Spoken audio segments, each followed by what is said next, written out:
Stress is a response a person experiences from a certain stimulus.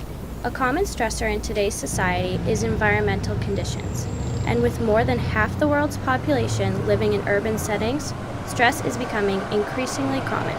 A 2010 study from the Central Institute of Mental Health in Germany and McGill University in Canada shows that city dwellers have a 21% greater risk for anxiety disorders and a 39% increased likelihood of mood disorders. Salvador Bondoc, a neurology professor in the occupational therapy program at Quinnipiac University, explains how environment plays a part in your brain activity.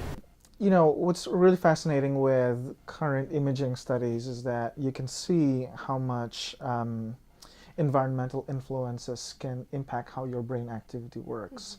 Salvador explains that certain parts of your brain, like your amygdala or your limbic system, are designed for survival.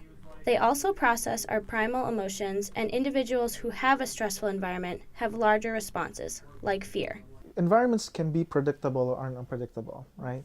So the more unpredictable the environment is, the more your brain will tell you, okay, you got to be on guard, something's about to happen, because you can't really predict what's about to happen, and so your brain will trigger all of these stress response. He says that individuals then have to find a coping mechanism, and whether you live in a big or small city, you will find similarities. Even in smaller cities like New Haven, residents may still feel the same kind of stress that bigger cities have.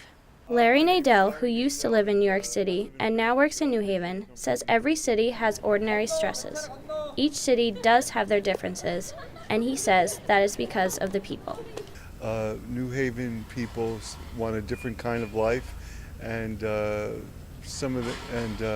many of them are much more slow-paced. Researchers are still in the process of determining why these changes in brain activity are having a direct effect on urban living.